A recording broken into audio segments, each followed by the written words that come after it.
All right, let's dive into one of the most famous tragedies ever written, Shakespeare's Romeo and Juliet. It's a story you've probably heard of, right? A timeless tale of love, hate, and fate that for centuries has just refused to let us go. So let's get into why. So, just to get our bearings, let's quickly set the scene. The one and only William Shakespeare wrote this play sometime between 1594 and 1596. It hit the printing press just a year later in 1597, and honestly, it's been a powerhouse on stage and screen ever since. At its heart, the whole thing is set in Verona, Italy. And in this city, two powerful families are stuck in this ugly, endless war. You could boil the entire tragedy down to this one simple, powerful idea. It's the story of how their hate completely destroyed their children's love.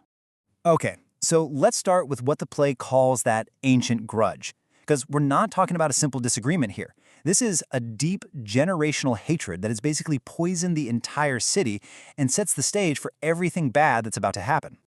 You know, Shakespeare just throws us right into the chaos. The play kicks off with this massive street fight between the two families' servants, and it just explodes. The ruler of Verona, Prince Aeschylus, has to show up to break it up, and he lays down a terrifying new rule. The next person who disturbs the peace will be executed.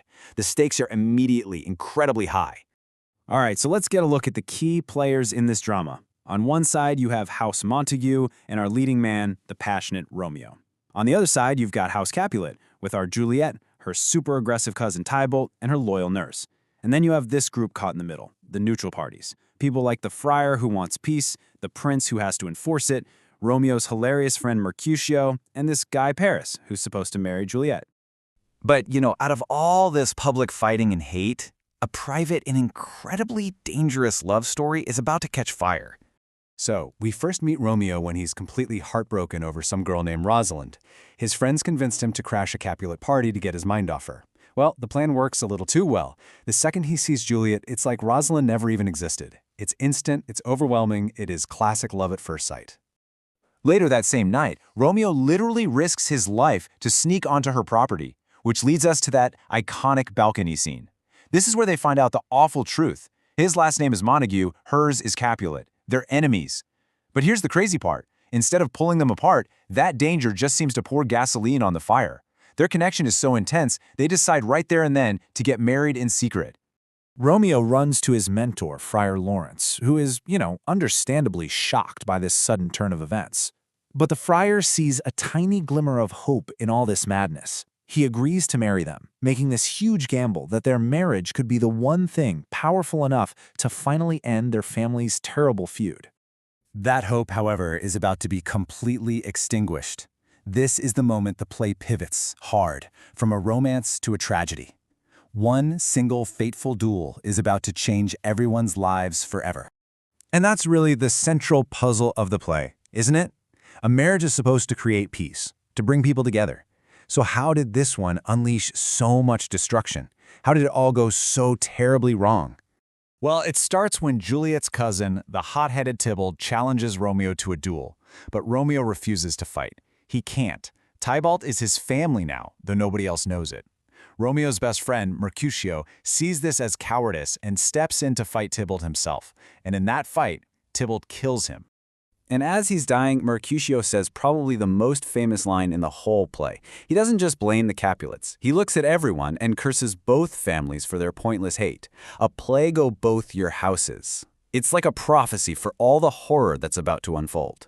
Hearing that, Romeo just snaps. He's so blinded by grief and rage that he completely loses it. He hunts down Tybalt and kills him in revenge. The prince spares his life, but his punishment is banishment. He's kicked out of Verona forever.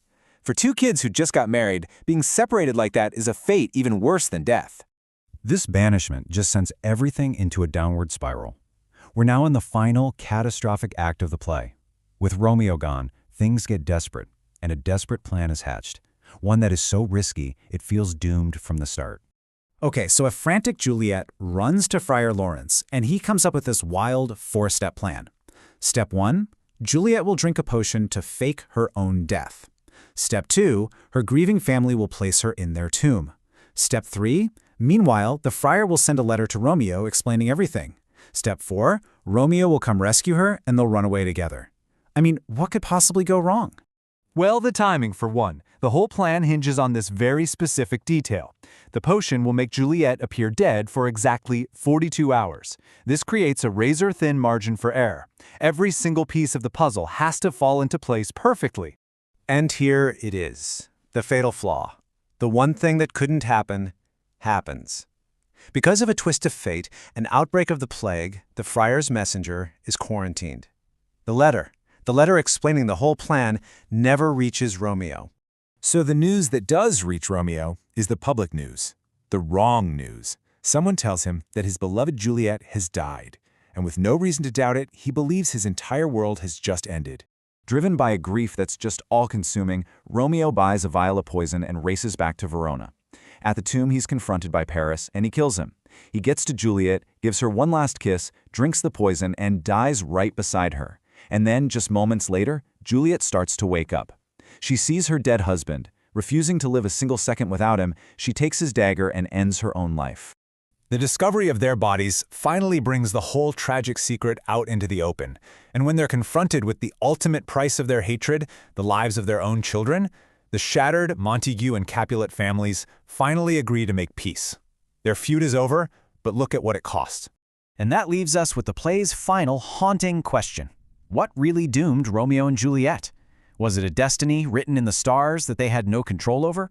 Was it the inescapable poison of their family's hate? Or was it their own passionate, impulsive decisions?